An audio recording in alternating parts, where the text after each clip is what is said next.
શું તમે જાણો છો ગ્રહણ દરમિયાન કઈ ભૂલો તમારું નસીબ બગાડી શકે છે? સૂતક કાળ ક્યારે શરૂ થાય અને ક્યારે પૂરું થાય? ઘરમાં કામ કર્યું તો શું થશે? મંદિર ગયા તો ભગવાન રૂઠશે કે પ્રસન્ન થશે? ખાવા પીવાની ભૂલો કરી તો શરીર પર શું અસર પડશે? શુભ કાર્ય ગ્રહણ પછી કેટલા સમય સુધી ન કરવું, બધું જાણીશું આ વિડીયોને તમે અંત સુધી જરૂર જુઓ. ચાલો શરૂ કરીએ. સૌપ્રથમ ધ્યાન આપવાની સૌથી મોટી ભૂલ ગ્રહણ અને સૂતકાળ દરમિયાન કોઈ પણ શુભ કાર્ય કરવું નહીં. ઘણા પરિવારો ઉતાવળમાં ગ્રહણના દિવસે સગાઈ, નામકરણ, ગૃહપ્રવેશ કે અન્ય શુભ વિધિ રાખી દે છે. પણ શાસ્ત્ર કહે છે કે આ સમય તામસી ઉર્જાનો સમય છે.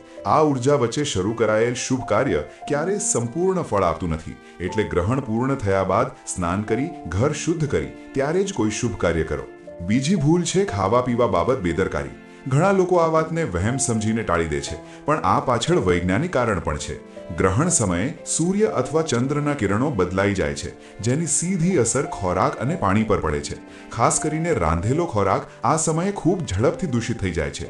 ઘણા ઘરોમાં ખોરાકમાં તુલસીના પાન મૂકવાની પ્રથા છે, જે આ નકારાત્મક ઉર્જાથી ખોરાકને સુરક્ષિત રાખે છે.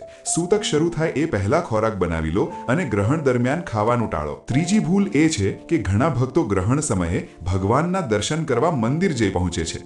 ભાવ ભોળો છે, પણ આ સમયે મૂર્તિ સ્પર્શ કરવો ઉચિત નથી, કારણ કે ગ્રહણ સમયે ઘેરાઈ રહેલ નકારાત્મક ઉર્જા ભગવાનની શક્તિ ઘટાડે છે એવી શ્રદ્ધા છે. એટલે જ મોટા તીર્થ સ્થળોએ પણ ગ્રહણ સમયે ગર્ભગૃહ બંધ રાખવામાં આવે છે. ઘરે બેસી ભગવાનનું નામ જપો, ગાયત્રી મંત્ર બોલો, ધ્યાન કરો. આ ગ્રહણ સમયે સૌથી ઉત્તમ છે. ચોથી ભૂલ છે ગ્રહણ સમયે કામ કરવું.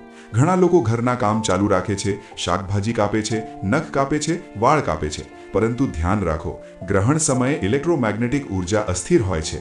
આ સમયે ધારદાર વસ્તુ વાપરવાથી ઈજા થવાની શક્યતા ખૂબ વધી જાય છે. આ ઉપરાંત શાસ્ત્ર કહે છે કે ગ્રહણ સમયે શરીર સૂક્ષ્મ ઉર્જાઓ માટે ખૂબ સંવેદનશીલ હોય છે. એટલે જ આ સમયે કોઈ પણ પ્રકારનું કામ ટાળવું જ ઉત્તમ છે. પાંચમી અને સૌથી નાજુક મુદ્દો છે ગર્ભવતી મહિલાઓ માટે. મિત્રો, આ વાત ઘરના દરેક વ્યક્તિ સુધી પહોંચાડો. ગ્રહણ સમયે ગર્ભવતી મહિલાઓએ ઘરની બહાર બિલકુલ ન નીકળવું.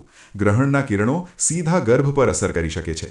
ઘરે કાતર, સોય કે ધારદાર વસ્તુ હાથ ન લગાડવી. ઘરમાં ભગવાનનું નામ જપ્યા કરો.